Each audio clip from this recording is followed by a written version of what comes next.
So, our first Emotions Corner episode was actually more successful than I thought. Well, if people like it, I suppose I could do more.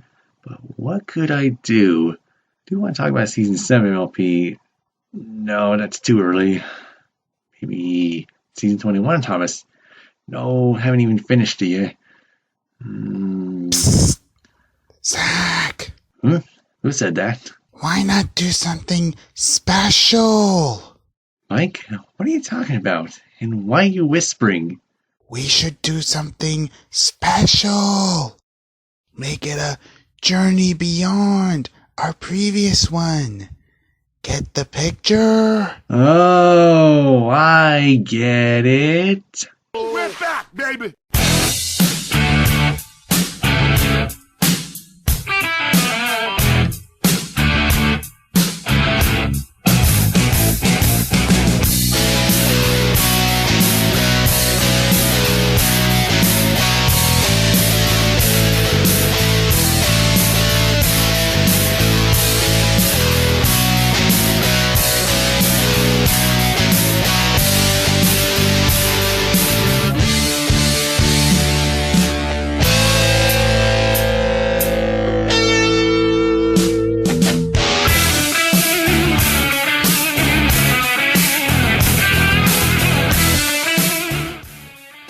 Hello, Phillies and Dale Colts, and welcome to the second edition of the Emotions Corner. My name is Zack Wanzer, represented as Disgust. And I'm Mike Nicholson, represented as Joy. And today we are talking about the recent Thomas and Friends special for 2017, Journey Beyond Sodor. Now, this was going to be about MLP Season 7, but due to delays beyond our control, as well as personal lives, it'll be out by Christmas. Bear with us, folks, it'll be out soon, and hopefully not within 6 months.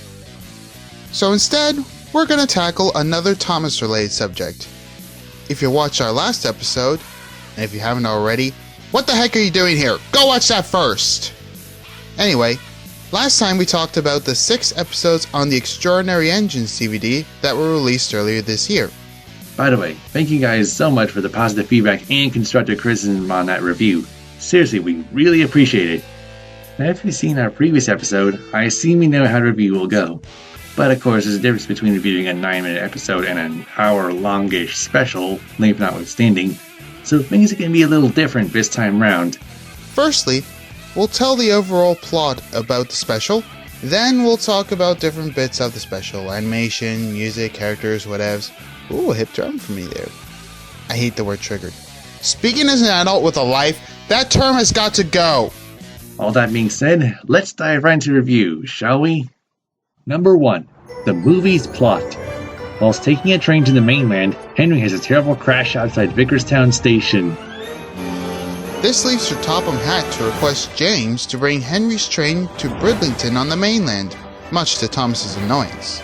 Longing for an adventure, the little blue tank engine gets up early to take the train before James can arrive. While over there, he meets some new friends, including a blue crane named Beresford, and 2 experimental engines named Theo and Lexi. Later, he ends up at the steelworks where he meets its engines, Hurricane and Frankie. The former takes Thomas's trucks to Bridlington, and he and Frankie insist on Thomas staying at the steelworks for an undisclosed period of time. Meanwhile, back on Sodor, James decides to go and find Thomas and bring him home again. Meanwhile, back on the mainland, Thomas tries to escape from the steelworks one night and hides in a siding where he meets an engine named Merlin, who claims he has invisibility powers. On his way back to Sodor, he comes across Beresford again, and whilst being hidden from Frankie and Hurricane, Thomas realizes that James is being taken to the steelworks, so he enlists the help of the experimental trio to rescue James. While trying to rescue James, a ladle car of slag destroys Hurricane's front wheels, and Frankie hires Theo and Lexi to help her out as new recruits in the steelworks. In the end, Thomas and James apologize to each other as they head on back home, much to the delight of the other engines and their controller. Okay, let's just get this out in the open. We have seen the Unlucky Tug's review, if you could call it one, on the special. However, unlike his review, we're not getting bogged down in little things that barely affect the story itself, nor future projects. We're just going in with an open mind and seeing the story and characters for what they truly are, okay? Alright then. So where do we begin with Journey Beyond Sodor's story? Well, compared to last year's special, Thomas and the Great Railway Show the Musical, The Great Race, The story for Journey Beyond Sodor feels much more complete. All I will say about The Great Race is that, plot-wise, the special is basically Season 11's Dream On, stretched from 7 minutes to an hour with random songs thrown in. This, on the other hand, felt as though Brenner put more effort into it this time round. The story feels more fresh, and the characters feel more like characters as opposed to just toys. I refer to characters from the previous special, with the exception of Flying Scotsman, as toys because they feel as though Mattel just threw them in for the sake of making a quick buck. Here, on the other hand, the story and characters feel more natural this time. For our full opinions on the newbies, I redirect you elsewhere. Now, despite the story here being better than The Great Race, it's not that difficult, I will admit, to find problems. One of the bigger problems with Journey Beyond Sodor is consistency. On one hand, they want to be grounded in reality, but then you have moments like Beresford lifting Thomas and the engines moving about, we'll come to that later, and on the other, Brenner tries to add continuity, but it's cherry-picked at the worst possible moments. Case in point, James's journey to the mainland. Earlier we see Thomas go from Vickerstown to some random junction, then Beresford's Canal, then the Experimental Trio's yard, and then the Steelworks, never once reaching Burlington, where he went to last year for the Great Race. Was it because they didn't have time to properly render a 60s, 70s era Burlington goods yard? James, meanwhile, goes straight to Burlington without problems, and then he, Hurricane Frankie, pass the canal and go straight to the Steelworks. Like, how is that even possible? Especially when Hurricane says he goes there to deliver goods from the Steelworks. Here's a map I drew up of the locations and journeys taken in the special, and you'll understand why James's journey feels contrived. I don't know how that could be fixed with a rewrite, but still a complete mess. One suggestion I do have early on is this. Why not have Beresford and the Experimental Trio all meet Thomas in one scene? Think about it. There were 3 scenes back-to-back where Thomas meets most of the special's newbies, and the first 2 don't add much to the plot until much later on. Well, the experiment scene more so, but that's not the point. Now, if you had Beresford and the experiments living in the same yard, it would help in simplifying the story a bit. Another problem with the special. The ending felt a bit rushed for my tastes. Remember the Season 5 finale of MLP, the cutie remark? In that, Starlight Glimmer plotted to ruin the chances of the main 6 getting their cutie marks and becoming friends, thus causing a chain reaction that would unravel the very fabric of the space-time continuum and destroying the entire universe of Equestria! And yet, Twilight and her friends accept her into the clique as if nothing had happened? I'm sorry, but she nearly ruined the lives of the main 6 there. You seriously don't expect us to accept her in after all that, do you? No, granted, she has gotten better in Season 7. Season 6 was debatable at best, but still! Why do I bring this up? Well, in Journey Beyond Sodor, Frankie and Hurricane trapped Thomas in the Steelworks against his will, and after all that, the latter was quick to forgive them in spite of that. It doesn't work like that, folks. You can't expect someone to do something bad, and then accept them in just like that. I know Zack has touched on this trope multiple times and will probably touch on it more times in the future, but it bears repeating. It takes more than pity to convince someone that the person isn't bad.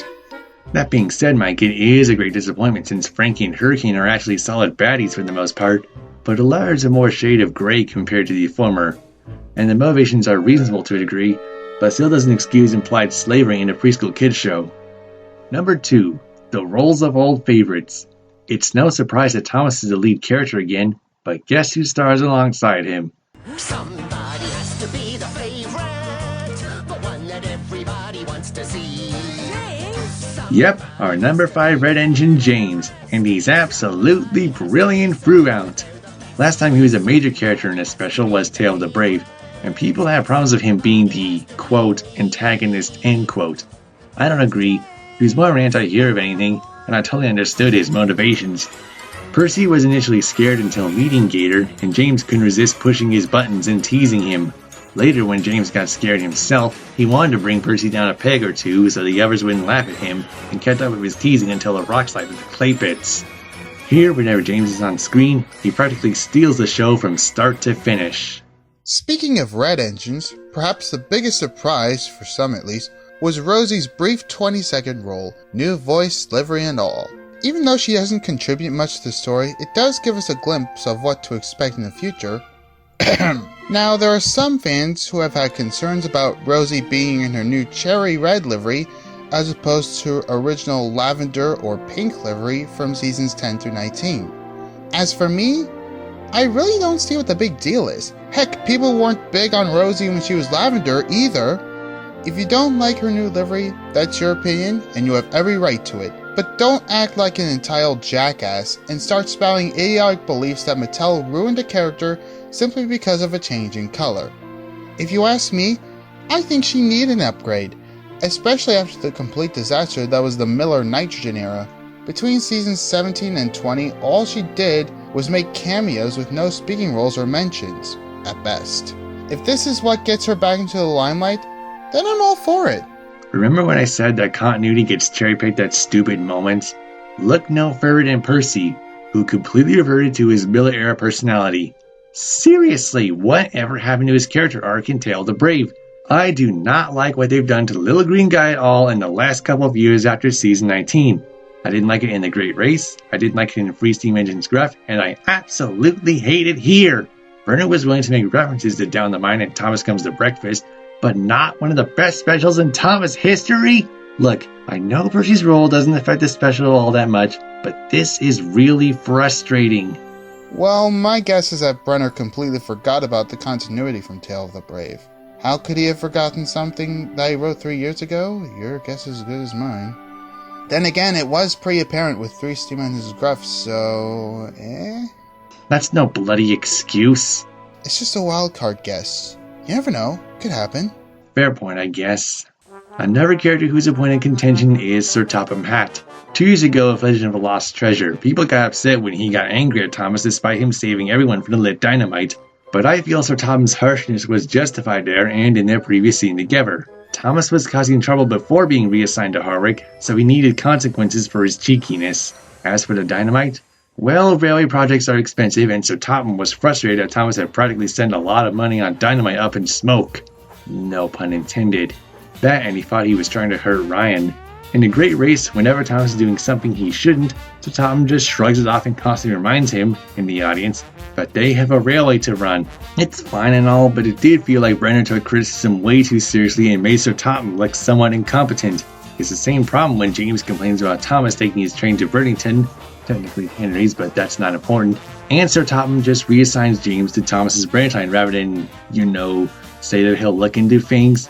Doesn't even scold either engine for shirking their duties either. I get that he wanted a happy ending, but still. And then it brings us to the little blue guy himself. I'll admit, while Thomas's role in this is better than the previous special, in which he acted like a whiny, petty brat, it's still not on the same level as Lost Treasure. And? That's all I got. Okay, moving on. Number 3. New special, new characters. With nearly every Thomas special, there's at least one new character featured. In Journey Beyond Sodor, there were 6. Beresford, Theo, Lexi, Merlin, Hurricane, and Frankie. In most specials, there's an antagonist in some capacity. Here we have 2, Frankie and Hurricane. We've already talked about the ending and their Whiplash redemption, but here we're going to talk about everything before that. Let's start with Frankie. One thing that very much everything is picked up on is that she's the first female antagonist in Thomas history, ever. And if you're to compare to previous antagonists like Sailor John or Diesel 10, she's much more calm and controlled, which makes her rather dangerous since you have no idea what she's capable of. And yet, I'm just gonna say it. I don't like her. I can't really put my finger on why I don't. Perhaps it's because, unlike other villains in previous specials, and even the TV series, there isn't really much for me to care about her. She was very rude to Thomas by not letting him go back home. She never really had much of a plan, apart from trapping an engine against her will, and her rushed redemption in the end certainly didn't help.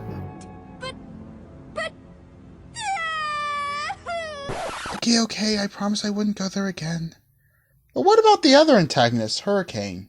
Well, I actually kind of like this guy. Unlike Frankie, he actually does show some concern for Thomas. Yeah, Hurricane really stands out to me as the more interesting antagonist. Well, somewhere between antagonist and anti-villain, but still. He's so mysterious. What is the relationship like between him and Frankie? If he knows Frankie's a bit dangerous, why does he still work with her? Unintentional or not, Brenner certainly made Hurricane one of the most complex characters in the show. Complex being another word for interesting. He and Frankie have this some kind of good cop, bad cop dynamic. I mean, when Thomas tries to escape the first time round, Hurricane is more concerned for Little Blue Guy's well-being, whilst Frankie's more concerned about what would happen at the Steelworks without extra help. And speaking of complex characters...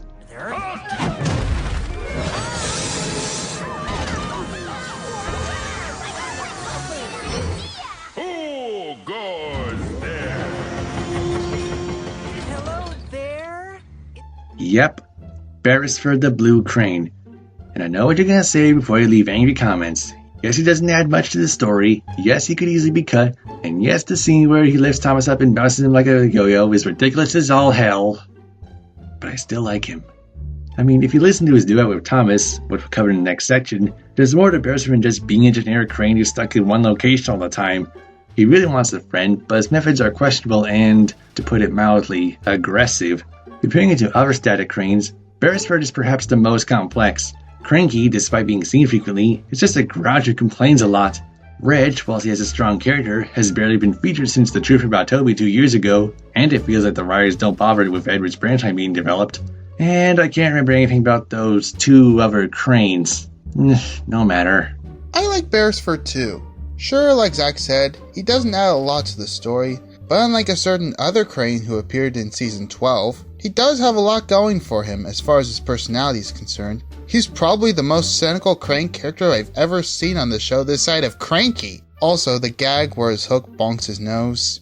Yeah, it's silly, but it does make me chuckle. And it shows he does have heart, and that he just wants a friend. Thanks for asking.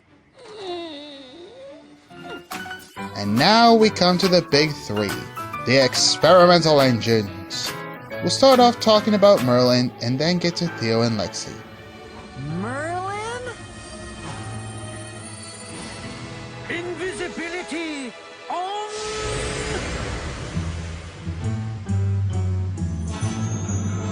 Ah, Merlin. What a delight this guy was. He doesn't do much until the latter half of the special, but when he does appear, he is a joy to sit through. Plus, Hugh Bonneville is stellar at voicing him. While I haven't seen Downtown Abbey or anything else he's been in, Hugh's performance does make the character very much enjoyable. We'll do everything we can to help you, Thomas. Just tell us what the problem is. I find it kinda ironic that the engine who received the most promotion in the video that May was also the engine introduced last in the special. That being said, his introduction after Thomas escaped the Steelworks was great. And freeze frame bonus. Do you see Merlin? The way they visually played the invisibility aspect of his design was very clever, and Dolls is a case of blinking and miss. It is a bit disappointing he's only in the last 20 minutes of the special, but he served his role fine. And personally, Theo and Lexi are perhaps the best thing to happen to Merlin. Without them, he'd just be a typical wise, eccentric character that kinda gets old after a while. He's there to provide moral support when Theo and Lexi need it the most, especially when they set off to rescue James. And that leads us to the other experimental engines, Theo and Lexi. Before you ask, no, I don't care about the rumors of Theo being autistic, nor of Lexi being gender fluid, especially when it wasn't brought up in either case during the special. That being said, I do like both these characters. Theo's personality does bear similarities to people who have autism, and being an autistic person myself, I support this wholeheartedly. I've heard a few people compare Theo to Fergus, the railway track change from season 7. You know what? I don't buy that. They're both completely different characters. And besides, it's not like we're gonna hear Theo shout, Do it right! anytime soon. On the other hand, my favorite of the experimental engines has to be Lexi, no question. You could tell that Lucy Montgomery had a blast voicing her and doing several different voices. Well, hello there! Out by gate. Whoa, Nelly, up to the brim. I don't think so. Nope. You're barking up the wrong branch line there, buddy boy. Emergency! Emergency! Did you find what you were looking for? Briefing down that goods yard. Did ya? Back up, Theo! Back up! It means we're different. Test models, trial and error. In other words, whoever designed us must be mad. This is the most excitement I've had in forever! The only time it kinda irked me was when she said, It's a stealth engine. in that deep voice. I don't know why, it just felt odd. Still, that doesn't change my opinion on her in any way. I still think she and Theo are awesome characters. Yep, couldn't have put it better myself, Mike. Seriously, anyone saying that they're shoving agendas down our throats can sod off, frankly. If anything, we should be praising the writers for taking such steps into being more inclusive. But you know how idiotic certain fans can be. Anyway, I don't have too much to say on Lexi. She's very motherly or sisterly toward Theo, and I'd love to see more of that in future episodes. They don't add much until the last 10 minutes, but their characters are pretty strong, so I can forgive that. And oh my god, is Theo adorable or what? I mean, just look at the little guy. He's definitely in my top 10 favorite characters list, right above everyone else, except Emily. If I could talk about everything I love about Theo, it'd be a blog post or separate video altogether. So let's move on to... Number 4. Music and Songs. As with the recent Thomas special, as well as Season 20, Chris Renshaw composed the music for Journey Beyond Sodor, and like The Great Race, this special has some new songs. In this case, there were 6 of them. Somebody Has to Be the Favorite is fine, I guess, if not weird. It suits the character they were going for with James, and it gives Thomas motivation to try and show him up, and the little blue engine finally gets his chance to sing 4th time round. Otherwise, not much to say here. Yeah, I don't have much to say about it either. I thought it was okay. Moving on to Who's Thomas. A bit silly, but also enjoyable. Also, the troublesome trucks dancing. That really took me by surprise. Enough said. Something we forgot to mention is that the trucks are very well characterized in just saying repetitive phrases like on, or faster, faster. That's something I'd love to see more of in the future, and maybe a bit of depth to 1 or 2 of them in an episode. Who's Thomas is a silly song, but in a good way, and adds some character moments, but it's got nothing on the hottest place in town. Man, oh man, I love it. Wait, no, hate it.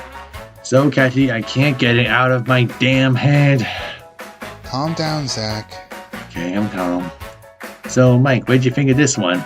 This is the highest place in town. God damn, is it catchy! In all seriousness, is it just me, or do some of the lyrics sound a bit like innuendo? Or is it just me? I don't know. Either way, let's move on before I go crazy.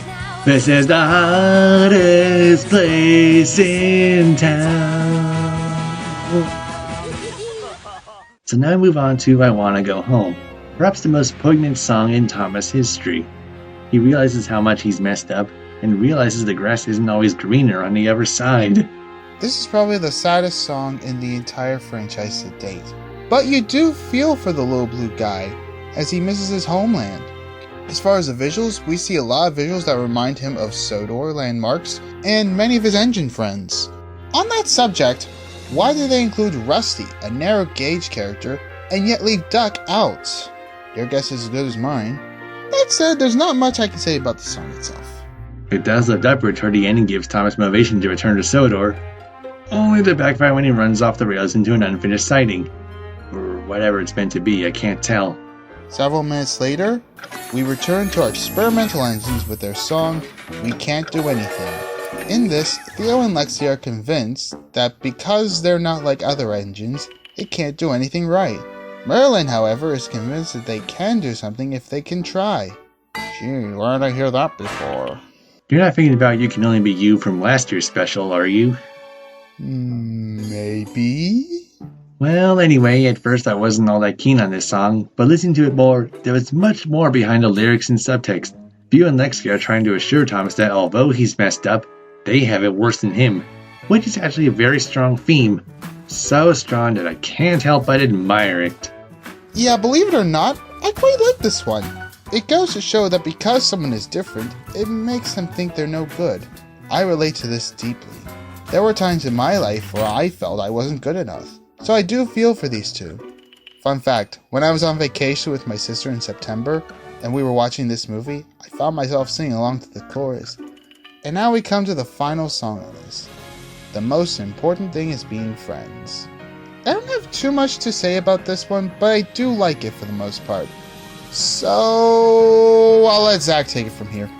Out of the songs for the special, this one was revealed first on the official website, and it pretty much spoiled the movie's ending for pretty much every Thomas fan online. Why couldn't they have gone for another song at first? I'll never know. Anyway, the song is nice and it shows us the intended moral on friendship, even though it does add to the movie's rushed ending. I don't think anything will beat We Make a Team Together for a finale while yet. Is that it? Yeah, I believe so. So what else can we talk about? Anything we haven't brought up in the review already? Sure, let's go with that. Number 5. Other things we couldn't fit in the other categories, and also couldn't think of a better title for this one. Yeah, I suck at coming up with good titles. Anyway, as the title suggests, these are a few other things we couldn't fit in the other categories, so we lumped them into one big one. Let's start with the elephant in the room. Francine. Happy birthday. Nah, I'm just messing with you. Now let's start with the one flaw in the special that pretty much every vicar and attraction engine brings up, and damned if we didn't do the same. The engine's movements. It's time to like and ruins the feel of Thomas. That's what keeps echoing whenever this topic comes up. Remember back in the nitrogen era when the whistles would budge up and down as they blew? Apparently no one cared about that because the writing and the lack of railway realism was the biggest problem at the time, and fans are freaking out about this now? There was a bit of movement in the characters in the Brenner era as far back as Kevin's cranky friend, and nobody seems to be angry about it. And on the subject of railway realism, who cares at this point?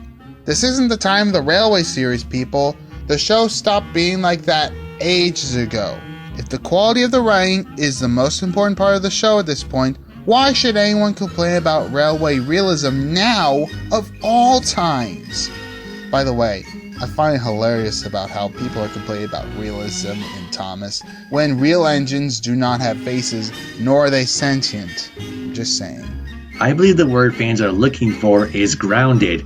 They're also the same fans who disregarded Audrey's feelings toward the third and fourth seasons and overpraised the fifth because they're all cropped era seasons and were made with models and not CGI. This isn't intended to be an attack on anyone who likes seasons 3 through 5 for the record. I do like episodes from both seasons as well, but I don't skew my priorities just because the show isn't made for either of us, nor is it for anyone with the mentality of an angry 4-year-old. All fandom ranting aside, it's more important to think about kids, i.e. the actual target audience. Older fans may love seasons 1 through 5 and not like the newer stuff, and while they have every right to their opinion, they need to understand, if not realize, that what Mattel Creations are doing now, like what Bert Allcroft and Hit Entertainment did prior, is to appeal to the youth of today in any way they can. They own the rights to the franchise, and they have the right to make whatever changes necessary they seem fit. Whether it be expanding an episode's time length, dropping a character that you love, firing an old narrator, his name's Nigel, or change the production quality in the animation. And there's nothing any of us can do to change that. Not even making a YouTube rant video that's about as long as a standard movie. Okay, now that's out of the way, let's talk about some minor things we both noticed while watching. When the trailer first came out, there was this line. All I can see is another truck's backside. From a standpoint, it looks and sounds rather stupid, but when the 8-minute preview came out, featuring the Who's Thomas song mind you, it actually turned out to be funny as the Sleigh Trucks line was a response to a line from the tank car commenting on the grass and trees. That being said, it did reveal the biggest problem with the special, the animation looking unfinished. For those of you not in the know, ARC Productions filed for bankruptcy in August of 2016, thus handing the animation for Thomas and Friends to Jam-Filled Entertainment. Considering how much the animation from ARC has improved since Season 17 and King of the Railway, it is rather disappointing how the animation looks more like a test at times, especially when compared to other specials like The Adventure Begins, Sora's Legend of the Lost Treasure, and even The Great Race. And to make it clear to everyone, bad animation doesn't equate to a bad movie. Likewise, good animation doesn't make a good movie. The story is always top priority. Journey Beyond Sodor, for a pretty strong story, just so happened to be played with unfinished animation. Meanwhile, Legend of Everfree had great animation, but everything else about it was downright atrocious. Just read my full thoughts and link below because I don't like thinking about that piece of crap film. Putting the subject of bad films aside, which Journey Beyond Sodor is not for the record, one thing I've noticed that wasn't present in previous episodes of specials is that Sir Topham has a map of Sodor, as well as models of 6 of his engines: Thomas, Edward, Henry, Gordon, James, and I think Duck, unless I'm reading that 6 is an 8 by mistake. While I do think it's neat, I have to ask, why does he not have models for Percy, Toby, or Emily, yet he has one for Duck of all characters? Need we remind you all that Duck is not a member of the Steam Team, not even in the classic series, despite him being ever present in those seasons. Well, I think Sir Topham could do with a bigger map and more models. Given that the time period seems to be around the 60s and 70s, it feels like a method of his so he knows where his engines are and what they're doing. A bit like a military man, really. Is he going from the Fat Controller to Fat General? Just then, the fat general came over to see Thomas. "I'm afraid," he said, "that we are going to have to get rid of you.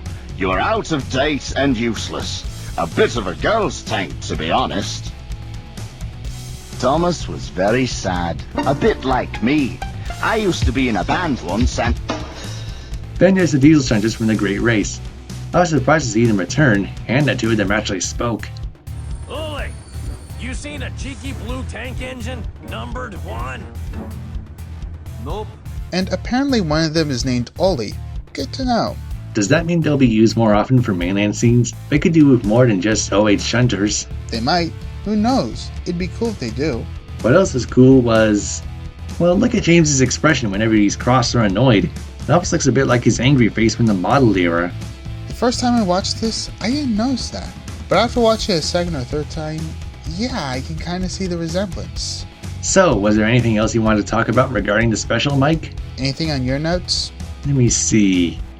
There's actually one more bit I think we should talk about. A couple of brick jokes in the special. One of them is Hurricane and the Slag. When Thomas accidentally knocks him over, Hurricane comments about how dangerous it is, and then at the end when some slag is headed toward Thomas, Hurricane risks his own life to save him and ends up being the one nearly burning to death.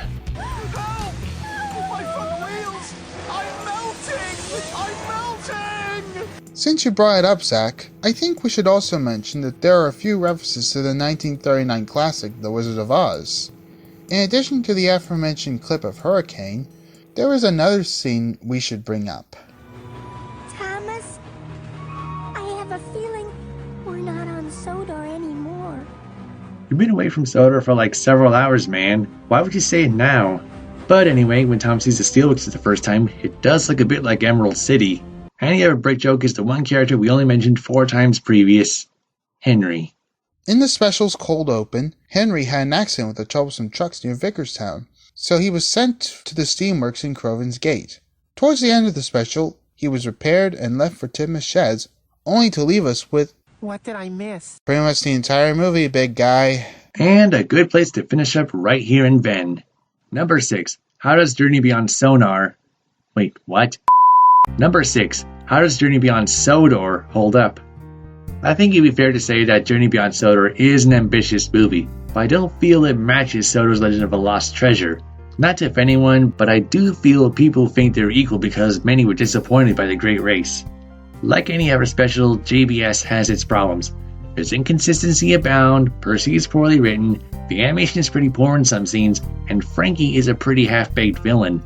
But is it really that bad? Far from it. I completely agree. Sure, it's no Adventure Begins or Lost Treasure, but I'd gladly take this over Thomas and the Great Railway Show the Musical any day of the week. Overall, my score for Journey Beyond Sodor would be an 8 out of 10. It has its flaws, but still not bad. I would give it a 7 out of 10, bringing our average to 7.5 out of 10. Good, but not the best Thomas special. So that was our first movie review done. Now we can work on our review for Season 7 of MLP with our special guest. Hopefully I can get that one done before the year is over. Anyway, we hope you guys enjoyed our review of Journey Beyond Sodor. If you like this video, be sure to give it a thumbs up. If you'd like to see more videos from me, be sure to click that subscribe button.